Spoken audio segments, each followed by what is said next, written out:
Waduh, apa ya? Data itu Data apa?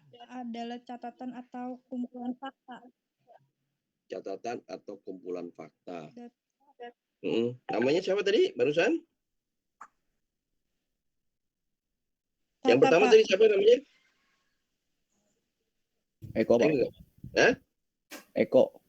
Eko. Yang kedua siapa namanya? Tata, Pak. Hah? Tata. Siapa? Tata Arya Tata. Cahyati, Pak. Oh, oke. Iya. Oke, keduanya sekarang. Tadi sudah dijawab. Data adalah sekumpulan informasi. Ada data lagi berupa catatan, berupa fakta. Yang gitu. Yang jadi pertanyaan saya sekarang, informasi itu apa? Informasi kalau menurut saya itu data yang udah diolah, Pak. Jadi data itu sekumpulan informasi yang diolah yang kemudian menghasilkan suatu informasi. Kalau saya seperti itu. Data adalah informasi adalah sekumpulan data yang kemudian menghasilkan sebuah informasi. Iya. Pertanyaan saya di belakang menghasilkan informasi. Informasi itu apa? Data yang diolah yang menghasilkan informasi. Informasi itu apa? Nah, nggak ada selesai-selesainya nanti jadinya. Ya, ingat dulu saya waktu kecil dikasih tahu sama orang tua saya mau tidur gitu ya. Ada cerita zaman dahulu kala hiduplah seorang raja. Orang raja itu mempunyai anak. Anak itu kalau mau tidur diceritakan, ceritanya begini. Pada suatu zaman hiduplah seorang raja, hiduplah seorang nggak selesai-selesai. Oke? Kalau gitu data, informasi itu apa? Itu kan diputus saja sekarang. Sekumpulan data atau fakta yang dikelola menjadi sesuatu yang bermanfaat bagi penerimanya. Oke. Jadi yang saya mau kelas ini jadi kayak gini. Oke. Saya dari 4 dari jawaban itu ya, 4 jawaban dari 4 orang, 4 orang ya. Yang namanya data itu adalah sekumpulan fakta. Tadi siapa tuh Cahya ya, itu sudah benar bahwa bukan catatan, tapi sekumpulan fakta ya yang berdasarkan kejadian. Data bisa berbentuk karakter, numerik, kemudian voice, kan gitu ya, picture, video, dan lain sebagainya. Itu adalah data. Sedangkan informasi adalah, memang benar tadi yang dikatakan, bahwa sekumpulan data yang sudah diolah untuk menghasilkan manfaat. Ya, kalau saya tambahkan menghasilkan manfaat benar. Saya tambahkan adalah menambah pengetahuan, mengurangi keraguan, ya, dan menimbulkan hal yang baru. Ya, jadi data dan informasi itu berbeda. Cuman kalau di dunia industri disamakan. Datanya mana? Taruh data produksi mana? Dikasih 1 lembar laporan. Sebenarnya itu salah. Itu yang diberikan adalah informasi mengenai produksi. Tadi ya saya katakan data produksi mana? Dikasih 1 laporan. Sebenarnya itu adalah informasi mengenai produksi. Ya, karena data itu sudah diolah. Yang namanya data diolah itu bisa dalam 4 hal. Yang pertama, ingat aja, truth. Apa itu? C-nya create, R-nya read, U-nya update, D-nya delete. Jadi bisa di create, read, update, delete. Nanti saya terangkan apa itu yang dimaksud dengan itu. Ya. Jadi kalau kita bilang bahwa data itu sudah menjadi aktivitas sehari-hari manusia. Ya. Jadi apa saja yang Anda lihat di dalam sekitar Anda itulah merupakan sebuah data. Data, apabila kita sebutkan hanya data, itu belum memiliki arti sama sekali. Belum memiliki manfaat sama sekali. Saya kasih contoh.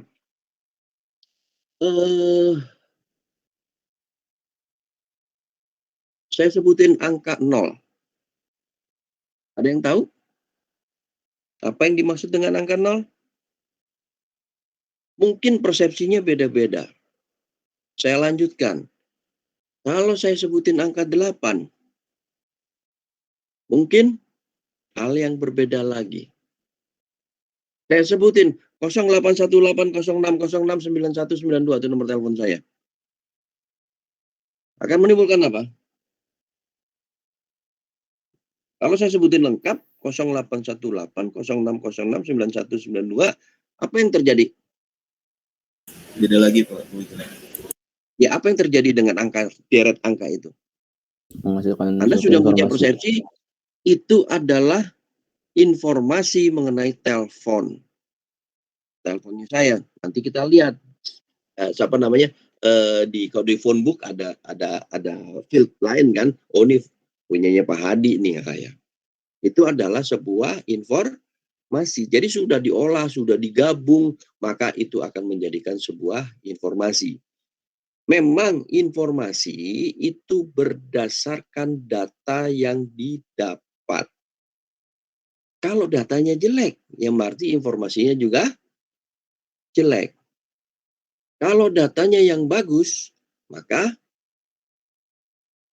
informasinya juga bagus. Kan gitu. Ya. Maka data itu akan menjadi sesuatu yang bisa menjadikan informasi terutama dalam proses pengambilan keputusan. Ya. Data yang baik yang kemana data? Ya. Data yang baik intinya adalah data yang baik tidak terlepas atau menghindar tidak adanya redundansi. Apa redundansi itu adalah data ganda. Ya, nanti saya berikan di belakang. Data itu hanya boleh satu. Kalau ada data ganda, maka akan menjadi sebuah ambigu atau pengertian yang berbeda. Ya, data itu yang bagus adalah data yang terlepas dari sebuah redundansi atau data ganda.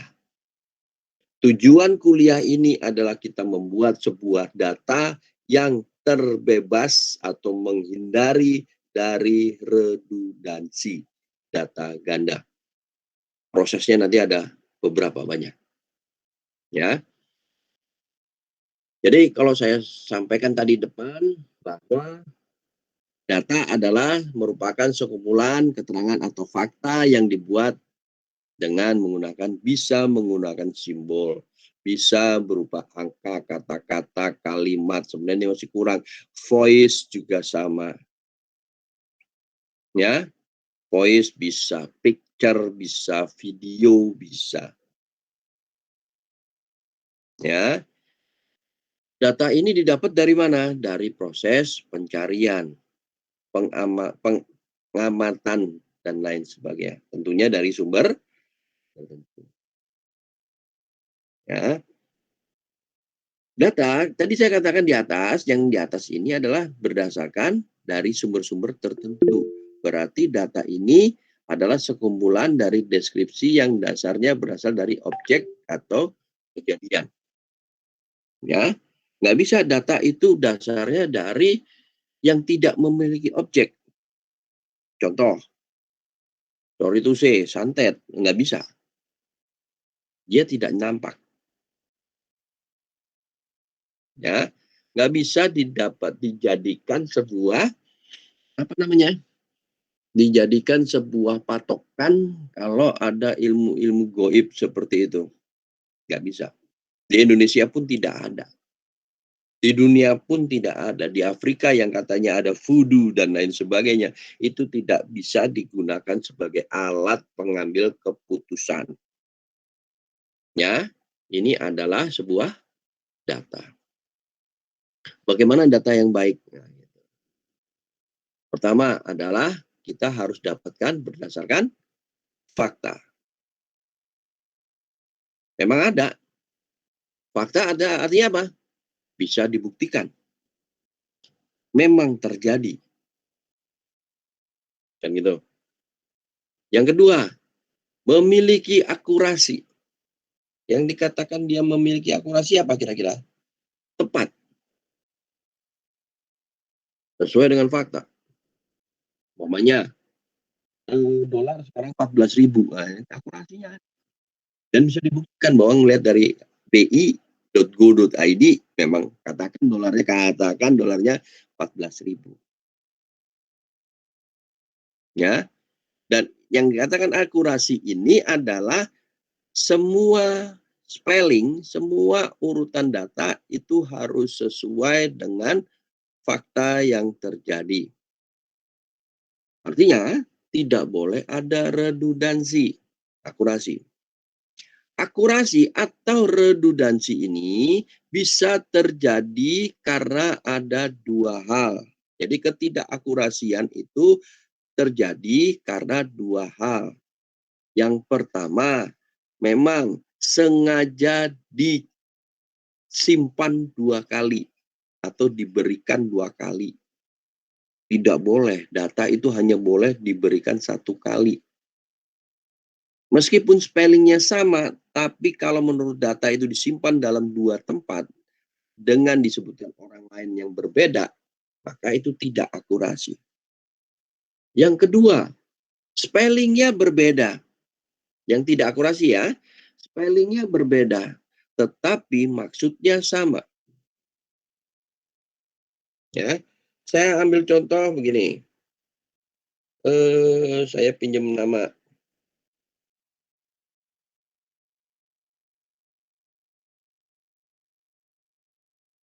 Saya pinjam nama siapa ya?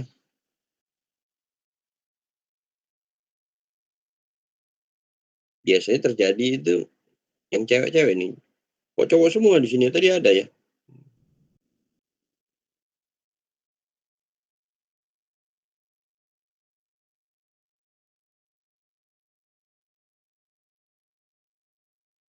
Siapa yang mau dipinjam namanya ya? Waduh. Yang atas aja. Ahmad katakan. Saya pinjam nama Ahmad. Ahmad? Spellingnya apa? Ahmad Bayu. Spellingnya apa? Kamu Ahmadnya kemana? Bayu. Ahmad Bayu. Apa, Pak?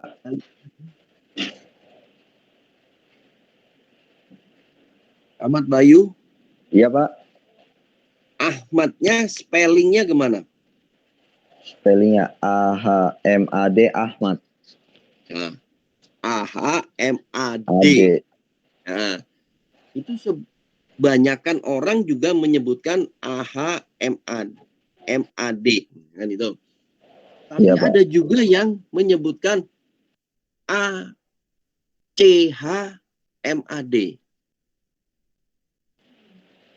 Jadi di Arab-Arabkan pakai H sama H, beda. Ya. H sama H, itu dibedakan. Bacanya sama nggak kira-kira? Ahmad yang AHMAD dengan ACHMAD. Ya, kira-kira bacanya sama nggak?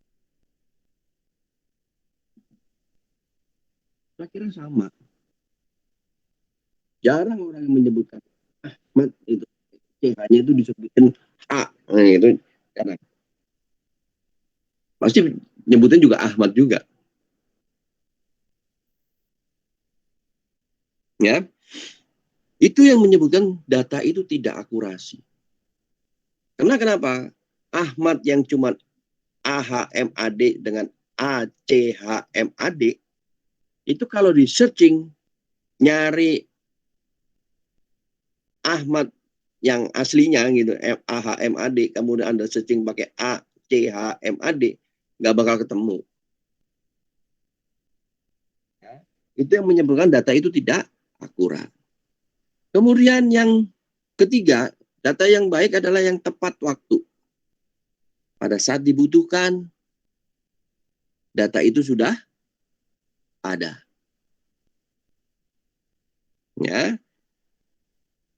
itu yang terjadi. Umpamanya begini, Anda beli baju. Oh, sekarang ada diskon ini di Uniqlo. Nah, kan? Ada Uniqlo jalannya. Atau ada lagi ada apa? Jackcloth. Nah, oh sekarang lagi saat ini ada Jackcloth. Di mana? Ya nanti sudah terlewat 1 bulan lalu. Ayo kita cari baru. Ayo kita cari baju ya di Jackcloth atau di Uniqlo atau di Jackcloth aja ya. Lanjut yuk di Jackcloth. Ayo udah jalan ke Sumarekon. Mana? Oh Jackcloth-nya 1 bulan lalu. Sekarang kita jalan-jalan aja. Ya ngapain? Jadi data yang baik adalah data yang tepat waktu. Ya, yang keempat adalah data yang baik adalah data yang ruang lingkupnya luas. Artinya, setiap orang yang ditanya akan memiliki persepsi yang sama. Jadi, kalau data itu hanya digunakan 1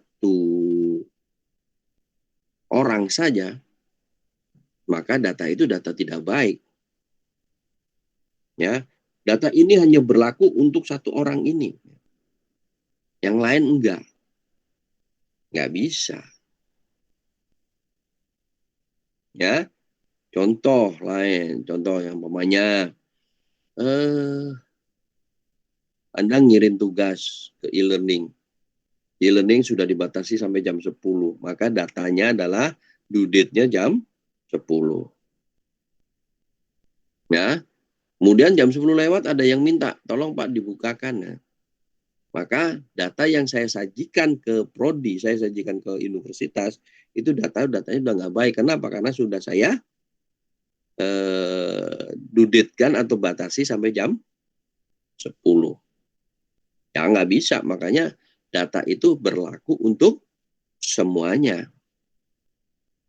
Ya, ini adalah karakteristik dari data yang baik, berdasarkan fakta, ada akurasinya, tepat waktu, kemudian ruang lingkupnya yang luas. Sehingga kalau kita gabungkan, maka ini akan menjadikan sebuah informasi yang mudah dipahami. Ya, jangan sampai ada redundansi. Tadi Ahmad, ada Ahmad, ada Ahmad. Susah nanti jadinya. Ya, ini yang dikatakan sebagai data yang baik. Kalau gitu data digunakan sebagai apa? Tadi di depan sudah saya katakan bahwa untuk mengambil keputusan itu ada data. Bisa menjadi acuan kegiatan, menjadi dasar perencanaan, dan lain sebagainya. Contoh, bawa rupiah. Bisa. Anda harus bawa dolar. Ya, Anda lihat, oh saya mau ke mana? Ke Singapura, katakan. Udah pakai dolar Singapura. Anda harus rencanakan berapa hari saya di sana. Ya, saya harus nginep di mana di Singapurnya. Itu sudah direncanakan. Sehingga kalau kita datang, katakan Anda posisi di Bali, kemudian Anda nginep di puncak, ya ketahuan rupiah karena sama-sama rupiah. Tapi kalau kita ke mana? Ke Singapura, udah beda currency. Ya, kita harus cari data mengenai kurs mata uang Singapura berapa saat ini. Maka kita kira-kira aja Ya, ini adalah manfaat dari sebuah data sebagai acuan kegiatan, acuan dasar dari proses perencanaan dan proses pengambilan keputusan. Ya, oke. Sampai di sini ada yang mau didiskusikan?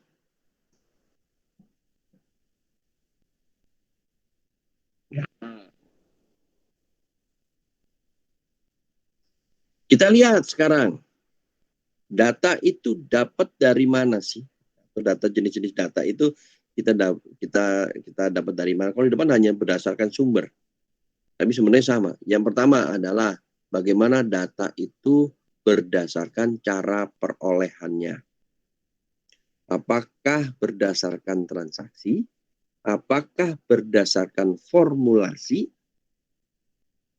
Ya, itu adalah cara perolehannya. Atau kita copy paste.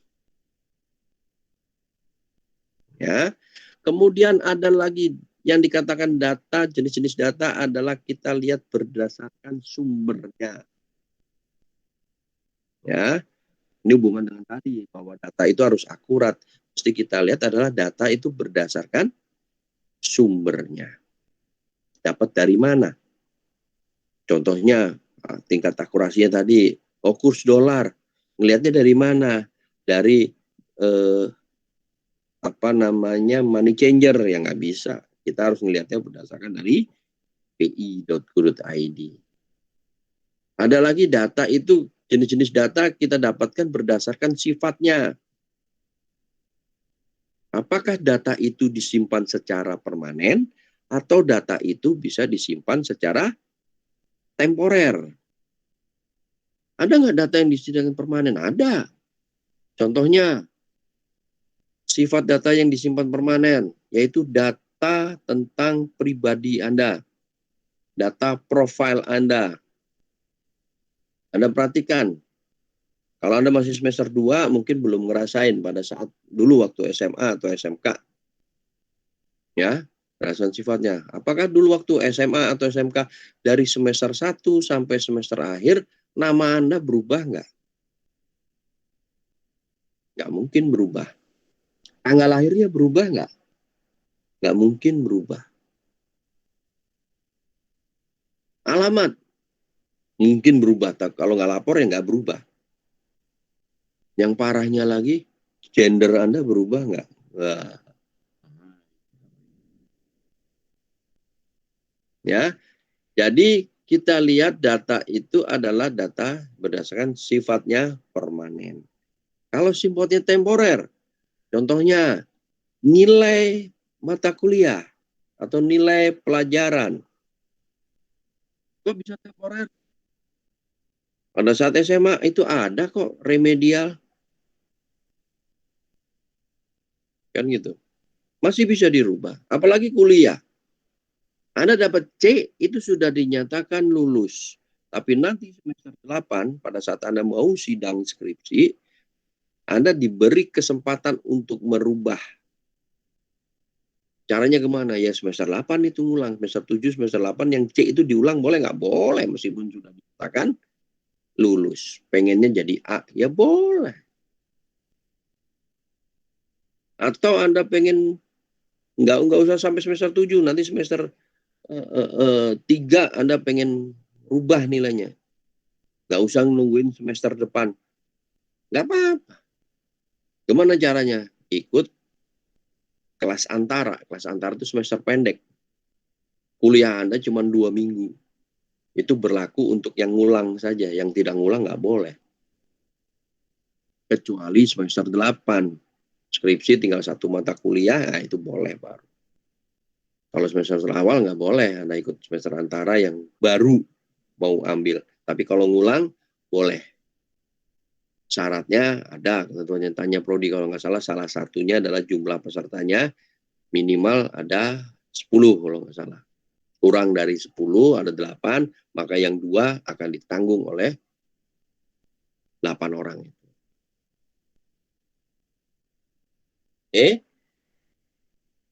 Sampai di sini ada yang perlu didiskusikan?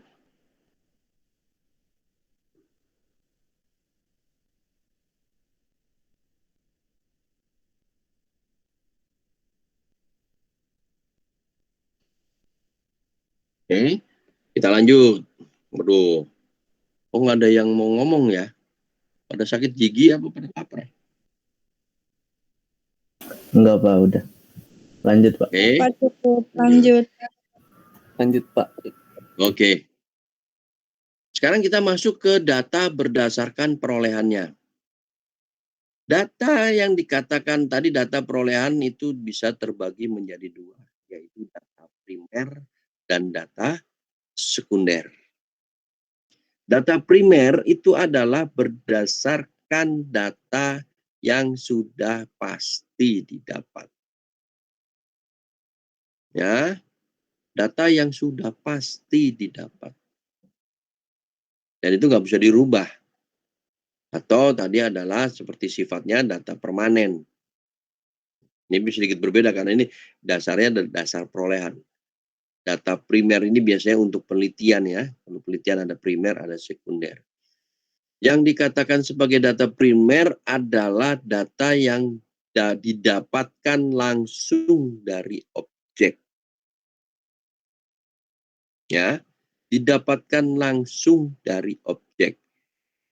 Siapa objek itu? Nah, gitu. Bisa masyarakat, bisa perusahaan, bisa institusi, bisa juga perorangan. Tapi kita langsung dapat dari objek yang dimaksud. Kita bisa dapatkan dari hasil survei, dari hasil wawancara, dari hasil kuesioner, dan itu bisa dipertanggungjawabkan. Kita langsung dapatkan dari objek. Sedangkan data sekunder adalah data yang sudah ada sebelumnya. Contohnya data penyakit tertentu. Ya. Saya ambil contoh begini, sekarang masa COVID. Nah, gitu kan ya. Masa COVID. Apa yang dirasakan? Oh, demam. Oh, batuk. Oh, napas sesek. Kan gitu. Itu yang dirasakan. Maka kita lihatnya dari para pasien. Ya. Sekarang data sekunder. Data dari penyakit tertentu. Sekunder. Kalau COVID memang gabungan. Umpamanya, oh, demam. Kalau dokter, orang demam. Oh, mungkin dari tenggorokan karena hubungannya ada tenggorokan. Tenggorokan kita apa ya, gatal-gatal atau mau batuk kan gatal banget tuh. Nah, itu radang, sorry. Tenggorokan kita radang. Nah, itu adalah data sekunder. Makanya obat, kalau dibilang obat COVID itu dulu macam-macam, sekarang justru jadi larangan. Ya, karena ada data sekundernya. Yang kedua, contoh data sekunder adalah data sensus penduduk. Berapa jumlah penduduk di sini? Berapa jumlah penduduk di daerah tertentu? Itu adalah data sekunder. Kalau gitu apa? Data primer adalah data yang sudah permanen atau dapat dipertanggungjawabkan karena hasil atau perolehannya sudah pasti. Tetapi kalau data sekunder itu belum, karena belum dapat dipertanggungjawabkan karena berdasarkan kejadian-kejadian yang terdahulu. Kalau kita lebih baik pakai data yang mana? Data yang primer. Ya, kita data-data yang bagaimana? Data yang primer, karena yang dapat dipertanggungjawabkan. Tapi kita tidak bisa terlepas dari sekundernya. Ya, tapi yang kita pakai tetap primer. Kemudian data berdasarkan sumber. Tadi ada 3 ya. Cara perolehannya, sumber, dan sifat. Kalau data sumber berdasarkan sumber ada 2, yaitu eksternal dan internal. Kalau eksternal itu bisa berdasarkan dari luar organisasi. Ya, misalkan berapa jumlah penduduk di daerah tertentu, berapa jumlah siswa. Kalau gitu data eksternal, data sekunder bisa jadi seperti itu. Yang jelas perolehannya atau sumbernya kita dapatkan dari luar. Jadi kita nggak pernah ngerasain, tapi orang lain ngerasain itu adalah eksternal. Tapi kalau internal kemana? Itu data karyawan. Data yang berdasarkan kejadian di dalam sebuah organisasi. Jadi apa yang dirasakan oleh organisasi itulah data internal. Sedangkan kejadian di luar, ya itu adalah data eksternal. Ya, contoh, Anda mau ke Singapura, saya punya uang sekian, 5 juta katakan, bisa nggak Singapura? Oh, bisa. Ya, maka data internalnya kita ngelihat dari rekening 5 juta. Data eksternalnya Anda mesti ngelihat berapa kurs dolar Singapura. Bagaimana penginapannya. Berapa kira-kira di Singapura itu. Sehingga Anda bisa menentukan keputusan saya berangkat atau tidak. Ya, itu berdasarkan sumbernya. Kalau berdasarkan sifatnya, ada data kuantitatif dan kualitatif. Kalau kuantitatif, namanya kuantitatif, adalah mendapatkan jawaban yang tentunya dia melihat banyaknya data gitu ya, penafsirannya bisa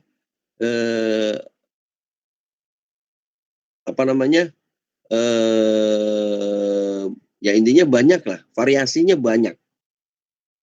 Tapi kalau kuantitatif, kualitas, ya, maka data itu berdasarkan kejadian atau objek. Ya, ini adalah perolehan data kuantitatif dan kualitatif kita dapatkan.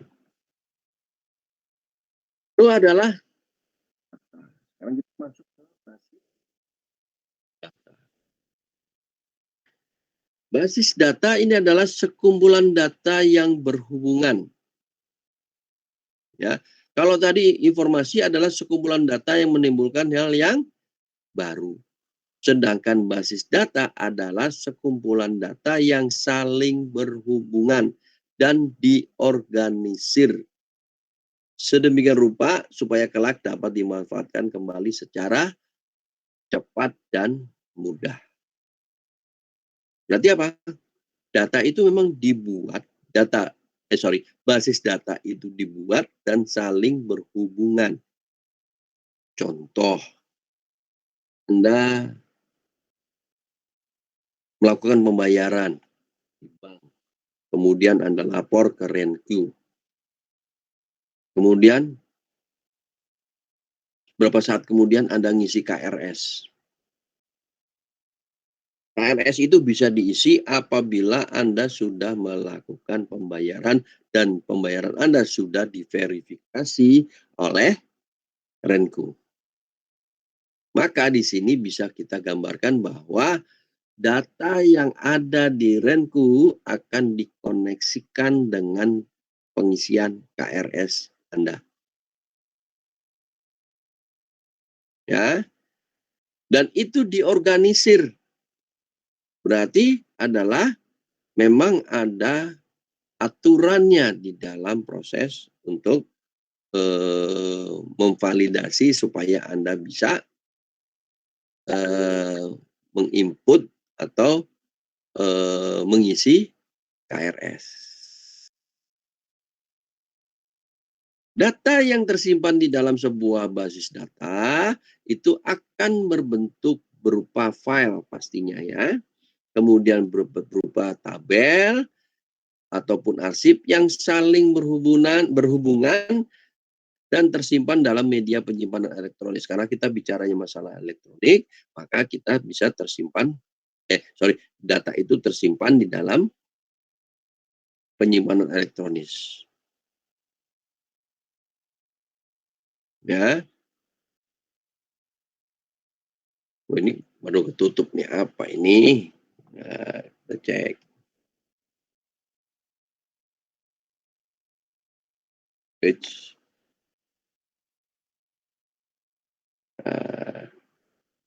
Oke. Ini sesuai, jadi penyimpanan itu sesuai dengan elektronis. Apakah basis data itu bisa diterapkan tanpa penyimpanan elektronik? Pertanyaannya. So, kalau saya kasih contoh gini, ini adalah terbuat dari Excel. Apakah Excel ini termasuk basis data? Ya, apakah Excel ini termasuk basis data? Pertanyaannya, jawabannya ya. Kenapa? Karena data Excel ini tersimpan berdasarkan tabel, dibuat tabel yang saling berhubungan. Contohnya nama Marcel ngambil mata kuliah basis data, aljabar linier, Pancasila, bahasa Inggris, algoritma. Dengan nilainya seperti di layar, IPS-nya adalah 3,62.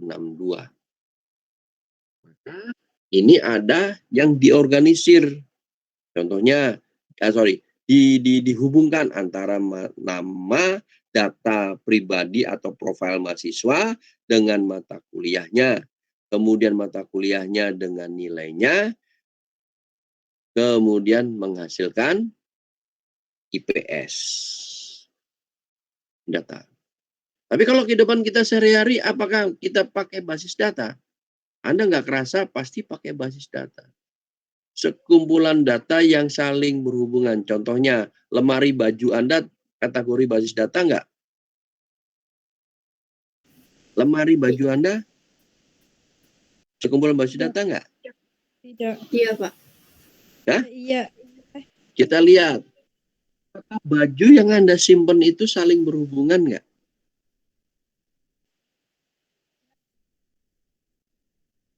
Saling berhubungan dong. Satu lemari hanya punya kamu sendiri, punya Anda sendiri kan? Iya. Iya. Mungkin. Kalau yang kamarnya sendiri berarti satu lemari itu punya kita sendiri ya. Berarti saling berhubungan. Berarti lemari itu ya punya kita sendiri. Apakah Anda organisir lemari baju Anda? Pastinya iya dong. Gitu ya. Anda bisa lihat sekarang, apakah kaos atau t-shirt itu dalam satu locker sendiri? Iya kan? Apakah Anda celana panjang atau bawahan deh? Apakah di dalam sebuah locker sendiri? Apakah underwear daleman disimpan dalam locker sendiri? Pasti ya. Apakah baju yang digunakan kalau nggak boleh lecek tapi biar kelihatan rapi, Anda apakah wajib digantung? Iya, berarti Anda sudah mengorganisir lemari baju Anda. Dan itu adalah dikatakan sebagai basis, ya ini bukan basis data, berarti itu adalah mengorganisir pakaian. Tapi kalau kita simpulkan, kita konversikan ke dalam sebuah data, maka lemari Anda itu juga sebuah basis data. Kalaupun di Excel, pakai di Excel, apakah kita bisa membentuk sebuah basis data? Bisa, karena Excel itu terdiri dari banyak sheet. Ya, terdiri dari banyak sheet. Bagaimana ya? Kita bikin sheet 1 untuk mahasiswa, sheet 2 untuk mata kuliah, sheet 3 untuk nilai. Gabunginnya bagaimana? Ada perintahnya kok, pakai VLOOKUP dan HLOOKUP. Bisa digabungin. Kan gitu. Masih banyak lagi perintah. Count, max, dan lain sebagainya. Itu bisa. Itu adalah pakai Excel kalau gitu. Bisa dipakai, dikatakan sebagai basis data selama dia data itu saling berhubungan dan diorganisir, maka itu meskipun Excel kita sudah menerapkan sebuah basis data. Di mata kuliah ini saya tidak akan menyebutkan spesifikasi dari aplikasi yang dipakai. Tapi akan saya kasih contoh sih, tapi saya tidak menyebutkan spesifikasinya. Nanti di belakang-belakang. Ya. Nah, tadi saya katakan di dalam sebuah basis data atau data, operasinya terdiri dari 4, yaitu truth, create, read, update, delete. Bahwa create itu adalah proses saving, menciptakan sebuah data. Create berarti dia menciptakan atau saving, penyimpanan data. Data kalau sudah disimpan seharusnya bisa dibaca. Ya. Anda ngetik file pakai Word. Kemudian Anda save as. Besoknya Anda buka lagi, harusnya bisa. Kalau sudah bisa kebuka, harusnya bisa diupdate ataupun di-delete. Ya, ini adalah operasi di dalam sebuah basis data. Kalau update apa? Merubah data. Kalau delete, menghapus data. Ya, jadi operasi di dalam basis data terdiri dalam 4 jenis: create, read, update, delete. Ya, Anda kuliah capek-capek, belajar capek-capek bahasa pemrograman, pasti yang diajarin adalah create, read, update, delete. Create-nya ada yang menyebutkan save, ada yang menyebutkan add, tapi intinya menciptakan sebuah basis data.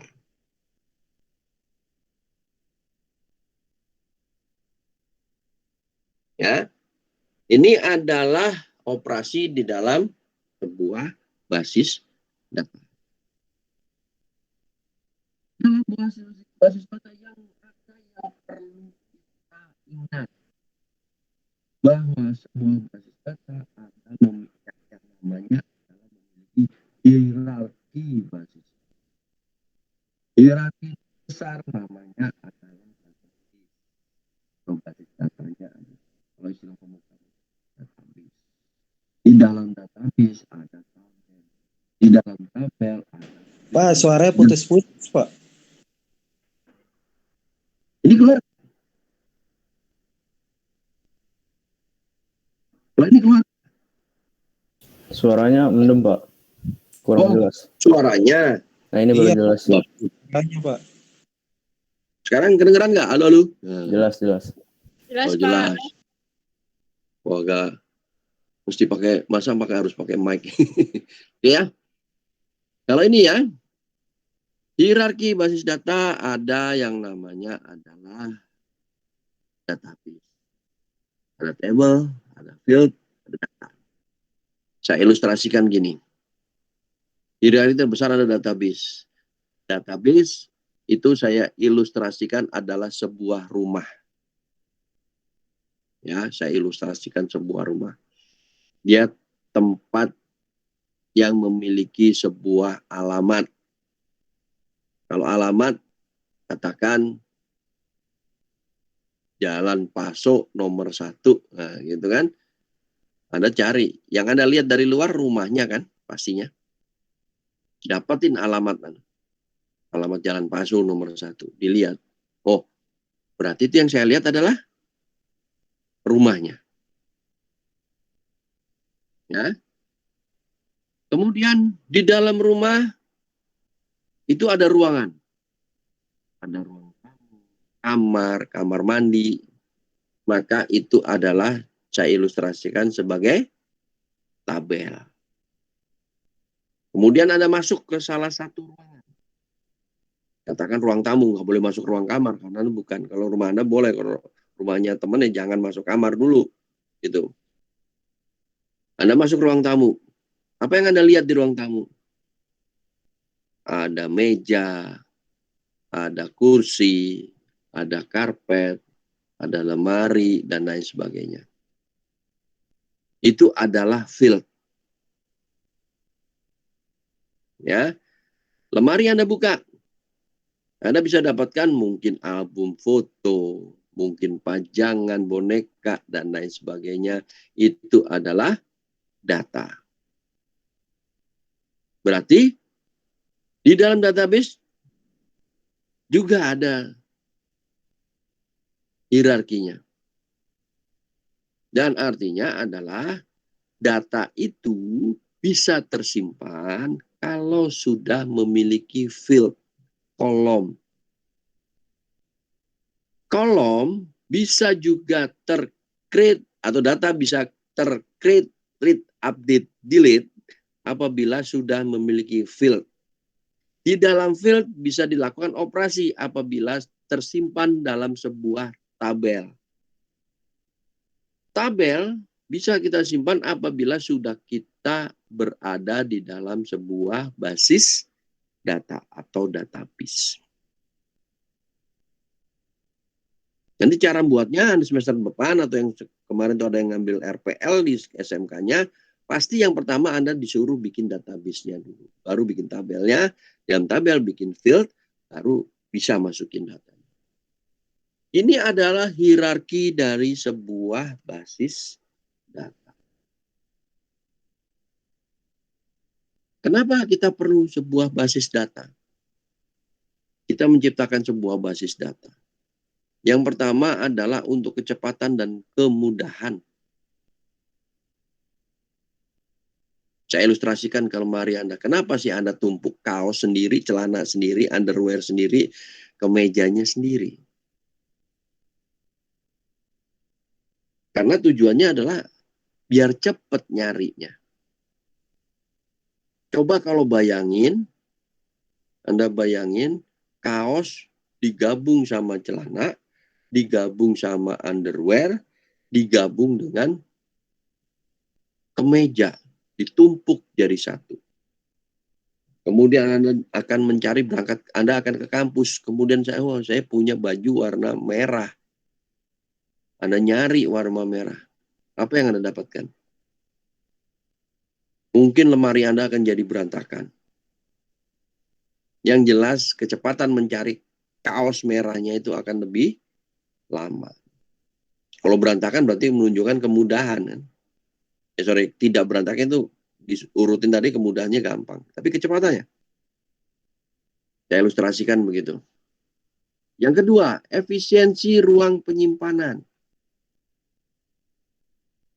Ya, dengan lemari Anda tersusun rapi, maka Anda mengetahui saya punya baju berapa, bajunya warna apa, kaosnya warna apa saja sih, jenisnya seperti apa sih, termasuk celana, termasuk kemeja. Jangan sampai Anda membeli kaos atau celana padahal Anda sudah punya. Untuk apa? Cadangan. Wah. Berarti itu tidak mengefisiensikan lemari Anda. Sama dengan basis data. Tadi saya katakan bahwa sebuah basis data itu wajib disimpan satu kali. Kenapa mesti disimpan satu kali? Karena urusannya dengan space. Kalau data Anda disimpan beberapa kali, itu kemungkinan akan tidak efisien. Karena data Anda akan ada di mana-mana. Yang ketiga adalah availability, ketersediaan. Bahwa data itu kalau sudah disimpan, pasti ketemu. Sama aja lemari Anda. Nyari kaos warna merah. Ketemu pasti. Ya. Yang selanjutnya adalah completeness. Kelengkapan. Bahwa data itu sudah diambil secara lengkap.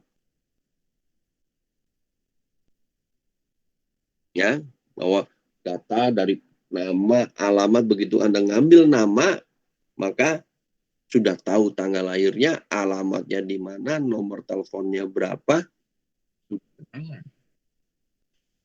Itu adalah kelengkapan. Yang selanjutnya adalah masalah keamanan, security. data itu dalam satu lokasi, aman, ngamaninnya lebih gampang.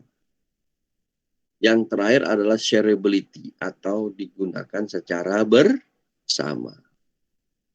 Kalau Anda simpan di dalam sebuah basis data, siapapun bisa ngelihat.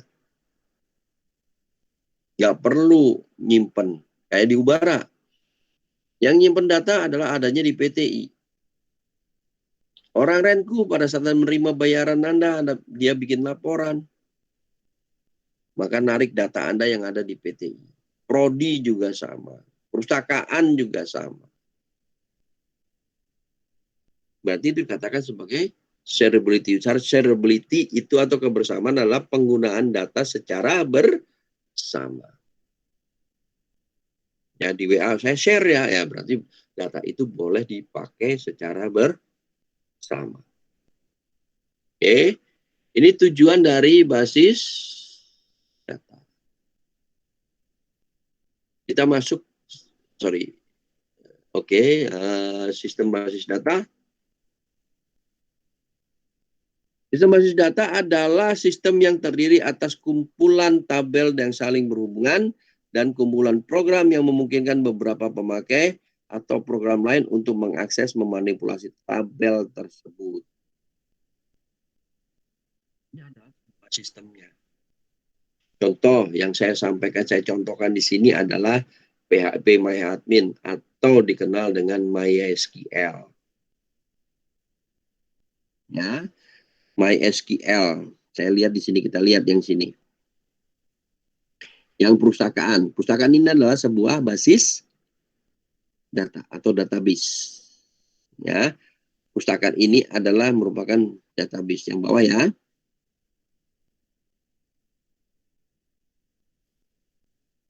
Kemudian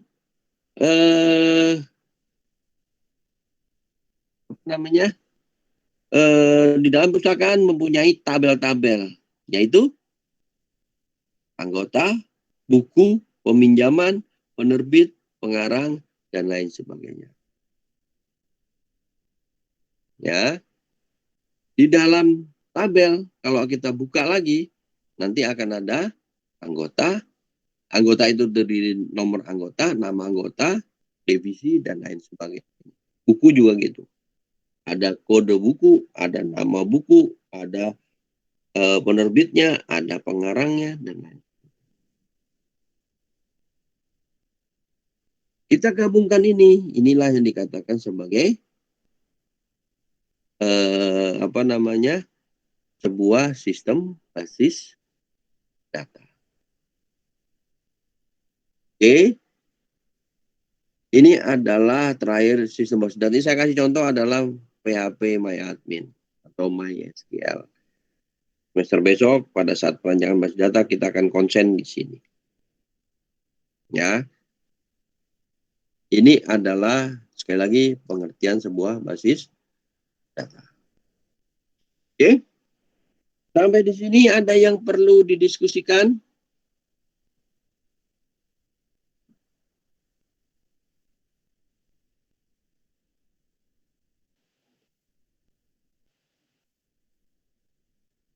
Adakah yang perlu didiskusikan? Ini konsep-konsep mengenai basis data. Minggu depan saya mau bahas sedikit yang tadi ya.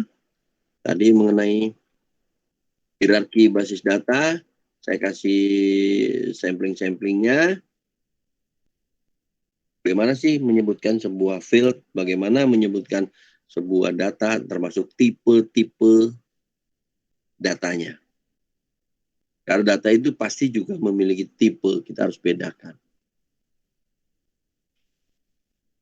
Ya, karena perlakuan dari masing-masing tipe di dalam database itu akan berbeda. Penggunaannya juga berbeda.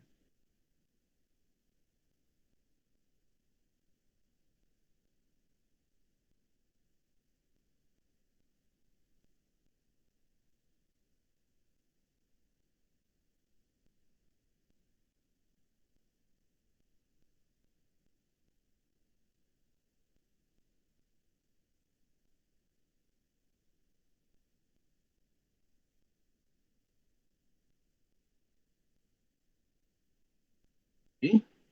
Sampai di sini ada yang perlu didiskusikan? Pak, Ada, Pak? tadi kan Bapak berbicara tentang redundansi data ya, Pak. Ya. Nah, itu bagaimana caranya kita menghindari redundansi data? Karena kan mungkin sebagian orang data itu istilahnya di copy 2 kali untuk backup. Nah, itu bagaimana cara mengurangi redundansi data itu, Pak? Nanti kita akan belajar pertama yang namanya adalah ERD. 2 minggu yang akan datang. Kita mulai belajar yang namanya ERD. ERD. Ya. Itu singkatan dari Entitas Relationship Diagram. Itu kita akan menggambarkan sebuah sebuah relasi dulu, kita belajar relasinya dulu. Sekaligus kita akan bicara masalah field dari data dari masing-masing. Kemudian nanti ERD sudah selesai, Anda sudah pahami ERD, maka selanjutnya kita akan belajar yang namanya normalisasi. Ya, normalisasi data. Ini langkahnya agak panjang karena ada sebenarnya kalau kita detail datanya bisa kita sajikan itu ada sampai 6 step. 1 NF, 2 NF, 3 NF, Boys Code NF, 4 NF, 5 NF. Ya, tapi kita hanya belajar sampai 3 NF karena data yang disajikan juga agak, kalau sampai 4 NF agak ribet ya. 5 NF. Tapi itu gampang sih sebenarnya. Kemudian kita akan juga belajar mengenai yang namanya adalah kardinalitas. Hubungan antar data. Antar data. Hubungan antar data. Apakah masing-masing data itu memiliki hubungan? Setiap satu data yang kita pakai, ya, jadi saya ilustrasikan ya nanti saya. Apakah satu data yang kita pakai hanya dipakai oleh satu orang saja? Ataukah data yang kita keluarkan itu digunakan oleh banyak orang? Ya. Ataukah data kita yang banyak tapi digunakan juga oleh banyak orang juga? Artinya data variasinya banyak gitu ya. Yang variasinya banyak dipakai oleh banyak orang juga. Kita akan belajar itu namanya adalah kardinalitas. Yang selanjutnya kita juga akan belajar yang namanya dependensi, ketergantungan. Apakah kalau saya sebutkan nilai X itu pasti akan menghasilkan Y? Atau sebaliknya, apakah nilai Y akan menghasilkan nilai X? Apakah saya sebutkan nilai X akan menghasilkan Y, tapi kalau saya sebutkan Y, belum tentu X. Ya, ataukah kita akan menghasilkan sebuah nilai X, untuk mendapatkan nilai Y, kita butuh X. Nah, jadi masih banyak yang kita pelajari. Pertanyaannya, bagaimana kita mengetahui bahwa itu redundansi, menghindari redundansi? Maka, yaitu kita pelajari. Intinya adalah redundansi, itu kalau kita tidak belajar normalisasi, ya ibaratnya kita orang tidak ilmiah, maka yang dibutuhkan cuma konsekuensi saja. Anda belajar di SMK pada saat SMA. Sorry, Eko dulu dari SMA, SMK? SMK, Pak. TKJ. SMK apa? Prodinya? TKJ, Pak. TKJ. TKJ nggak belajar ya, tapi ada yang Enggak. RPL yang belajar. Kalau RPL itu belajar bikin program. Ya. Kalau RPL itu belajar bikin program. Umpamanya konsekuensinya Tadi saya bilang, menghindari redundansi, konsekuensi aja. Ya, pokoknya data mahasiswa, ya kumpulin ke file mahasiswa. Jangan ada masuk data mahasiswa ke bagian keuangan, bagian prodi, nggak perlu. Nanti kalau bagian keuangan perlunya kemana? Tarik data dari Anda. Dari PTI. Ya, itu saya kasih contoh tadi ya. Contohnya pada saat Anda daftar dulu namanya Eko Fani Setiawan. Setiawan gitu bener ya? Tulisannya ya, spellingnya ya. Iya, Pak. Ekonya juga Eko standar, Faninya pakai F, Setiawannya juga Setiawan. Nah, itu nama Anda sudah tersimpan pada saat Anda daftar dan itu sudah tersimpan di PTI. Begitu Anda diterima, langsung di-convert ke database mahasiswa yang diterima. Kemudian Anda lihat, pada saat di Renku, ya Eko, mungkinkah spelling Anda berubah? Berubah nggak? Di bukti pembayaran, berubah nggak spelling Anda? Enggak, Eko Fani Setiawan. Tetap kan? tetap. Di KHS, di KRS dulu, tetap nggak? Tetap, Pak. Tetap. Di KHS, sampai nanti transkrip, kalau insya Allah Anda lulus, tetap. Maka data Anda itu tersimpan di data mahasiswa. Karena kita belum belajar IRD, belum belajar normalisasi, belum belajar kardinalitas, belum belajar dependensi, ketergantungan masing-masing data. Maka ya saya cuma bisa bilang sampai di situ. Yang penting konsekuensi bahwa data mahasiswa ya masukin ke data mahasiswa. Data nilai ya masukin ke nilai. Data mata kuliah, nama mata kuliah, ya masuk ke areanya mata kuliah. Nggak boleh disimpan ke data mahasiswa. Gitu. Dan penulisannya harus stabil. Artinya konsekuensinya juga ada. Contohnya Eko Fani. Nggak boleh Faninya dipakai V.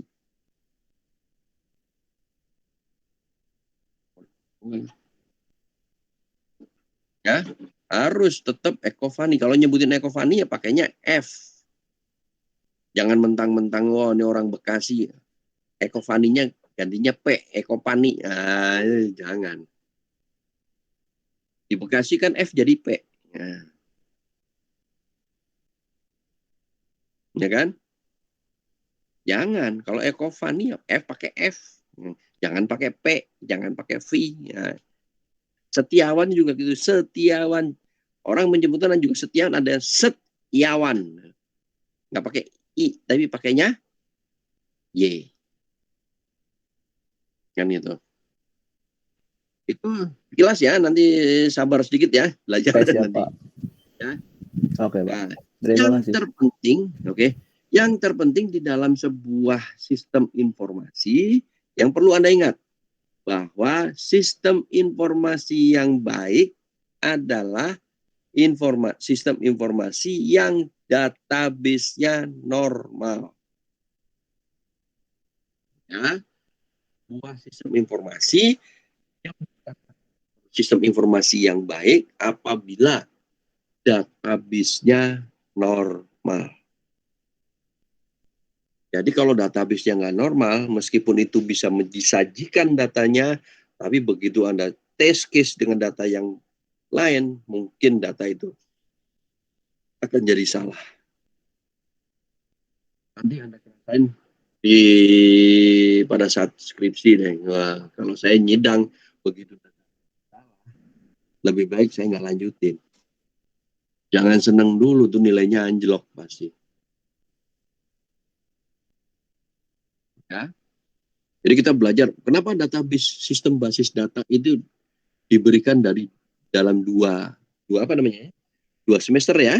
Semester ini sistem basis data, semester besok perancangan basis data ya, karena supaya mahasiswa itu paham mengenai basis data, bukan hanya operation. Ya, bukan hanya operasinya, mengoperasikannya, delete. Sistem basis data ini kita akan belajar relasinya seperti apa, kemudian normalnya seperti apa. Ya, jujur agak ribet di situ. Perlu pemahaman. Makanya mata kuliah ini saya jadi bimbang apabila saya pakai YouTube. Kalau sekarang sebenarnya hari ini bisa pakai YouTube, tapi saya enggak lah. Insya Allah kita ketemu terus. Kalaupun saya pakai YouTube, nanti minggu depannya saya akan bahas lagi.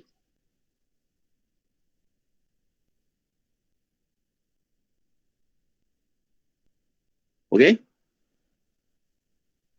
Ada lagi yang perlu didiskusikan?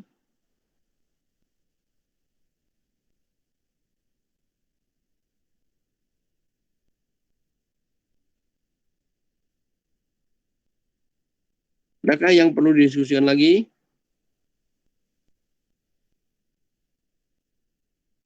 Eko, Tata, ada yang perlu didiskusikan? Enggak, Pak. Tapi mau nanya ini Apa? kan jadwal besok itu informatika ke kampus. Ini kita nanti buat pertemuan ketiga kita ke kampus atau enggak, Pak? Kira-kira. Saya belum dapat informasi mata kuliah mana yang akan dikampuskan, dihybridkan. Ya, tapi agak ribet ya kalau hybrid di kampus. Jujur, bandwidth di kampus itu belum sempurna. Karena nanti kalau nanti ternyata kelas ini dapat, ada informasi bahwa kita masuk nggak? Belum ada sih, Pak. Cuma jadwalnya itu apa? Pertemuan ketiga informatika. Betul, tapi nanti lagi begini karena kelasnya cuma sedikit, ada 5 kelas. 3 atau 4 kelas. Tidak semuanya hadir dan itu kita akan menggunakan hybrid. Hybrid itu dibagi separuh di rumah, separuh di kelas. Makanya kelasnya itu kapasitasnya 40, maka hanya 20. Kalau dapat yang 40, kalau dapat yang 15, dapat yang 20, maka 10 masuk. Kalau kelasnya itu kapasitas 20 orang, cuma 20 orang, kan ada kelas kecil kan, kapasitas itu 20 orang, ya berarti cuma 10, yang 30 ada di rumah. Gitu. Kalau saya cenderung supaya bandwidth-nya lancar, ya saya cenderung seperti ini. Karena saya insya Allah jaringannya lancar, ya. Kalau jaringan lancar di tempat Anda juga, insya Allah juga jaringan lancar. Kalau lancar ya, kalau saya pakai juga cukup tinggi. Ya, kalau saya pakai itu cukup tinggi. Saya pakai di rumah itu saya pakai 36 Mbps. Kalau provider paling ngasihnya 10-20 kan ya. Saya ada satu provider yang saya dapat privilege gitu ya. Dapat privilege sampai 36. Ya, dan sebenarnya kalau pakai video ya cuman tadi hari ini anak saya juga di rumah 2 meeting pagi-pagi, ya udahlah bapaknya yang ngalah.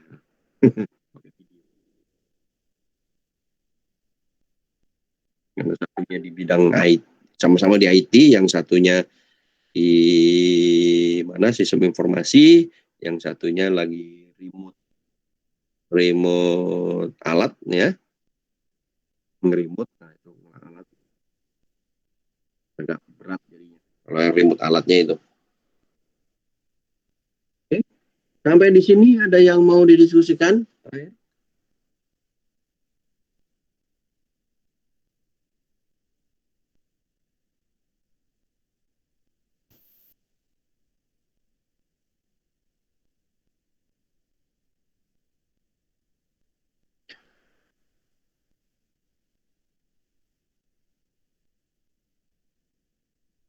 Oh ya Pak, untuk absen gimana Pak? Ya ini mau dipanggil. Ntar saya lagi buka. Tapi tetap absen lewat sistem Ubara. Iya Pak, kodenya Pak. Pak, untuk kode absennya itu berapa Udah ya? kok saya Pak. Yang di itu udah masa belum muncul? Kalau Kode absennya belum. Kalau absen lewat sistem Ubara kan butuh kode dari Bapak. 20550 20550. 550. Saya udah bikin, kirain udah tahu, ternyata masih nyari ya. Iya Pak, Bukannya soalnya tiap pertemuan berubah. Iya Pak, Setiap katanya. pertemuan, setiap minggu. Iya katanya berubah. Kalau yang minggu lalu 20308. Ya. Setahu saya baru minggu ini Pak. Hah? Setahu saya baru minggu ini penerapan absen. Iya, yang minggu lalu saya ceritain ini. Yang minggu lalu saya dapatnya 308. Yang sekarang itu 20550. Berubah terus tiap itu.